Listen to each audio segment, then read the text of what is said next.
New for you tonight here at 10. Their mission is to protect and serve. Their role, however, is to enforce the law. Their lives are on the line literally every day, every hour. We're talking about law enforcement officers, police officers. Yeah, Ryan, with a number of high-profile officer-involved incidents over the last few years, scrutiny has increased over officers' use of force. So when should they use it, and in what manner?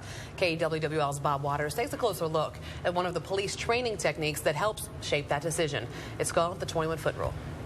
And it seems like, you know, we're being rude by saying, hey, you want to step back a little bit? We're not. We're just being professional. Greg Erie and Chris Gergen are training officers with the Waterloo Police Department. They showed us recently some of the techniques they use in training, but they say the key indicator is a person's demeanor. If you see certain things, it should send a red flag up in your brain like, this is not right and this is going to go south real quick. That way it can give them more time to handle the situation or make proper judgment on maybe what use of force they might have to use. Here's an example. Officer Gergen is shooting paint pellets at a stationary target 21 feet away. He's accurate. Now he's on the move. And it's not as accurate. One miss, one hit. Now watch what happens when Erie plays the role of suspect and runs at Gergen with a knife. Again, the distance here is 21 feet. Watch how quick it happens.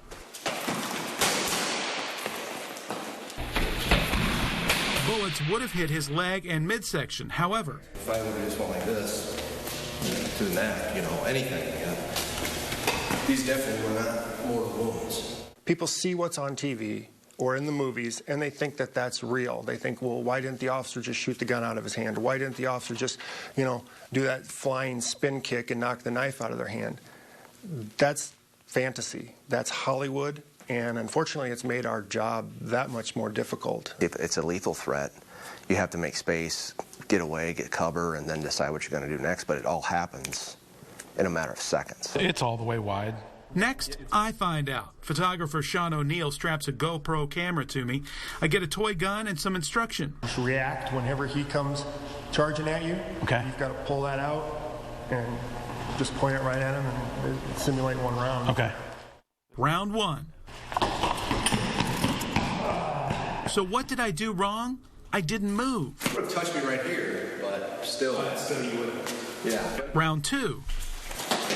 I move, and that is effective. Because you moved at the last second, I had to keep going, and I couldn't do it. Part of an officer's safety includes keeping distance from a person. If not, look how quick a situation could turn dangerous. Can you see your ID picture? I'm all over it. It happens that fast. Lethal force demands lethal force. You know, a knife is not something that you want to be, well, I'm going to use my taser and hope it works. Because if it doesn't, then you have to have time to put it away, throw it down, whatever, and then need time to get to your firearm. It takes time. And during that time, they're not stopping, waiting for you to reset. This is training all Waterloo officers must take because they'll never know when they'll have to use it. How much wrestling practice do they have before they go to one wrestling match? You know, it is muscle memory. And that's why when we try to train the most important things. And hopefully when the time comes, that muscle memory will take over. And it has been working that way for a while now. We're the ones that are standing there too close to protect. And sometimes violence is ugly. But sometimes we have to use violence. They say after an arrest, the key is to recognize when a suspect is subdued. They say even in handcuffs, a suspect can be a danger. Here's another example of someone in cuffs but still resisting. Are we going to sit here and dance all day long? And, sir, please, please, he's under arrest. That's when we talk about now we're going to have to start using some force. Somebody that's in custody can still hurt you. They can headbutt you. They can kick you. They can slip the cuffs off, you know, which happens a lot, believe it or not. If we don't have to do it, we don't want to do it, okay? But we will if we need to. And if it's justified, it's reasonable, it's necessary, you know, then you know, use whatever force you have to use. But if we don't have to, we'd rather not. 21 feet. The distance an officer's safety may depend on. In Waterloo, Bob Waters, KWWL News.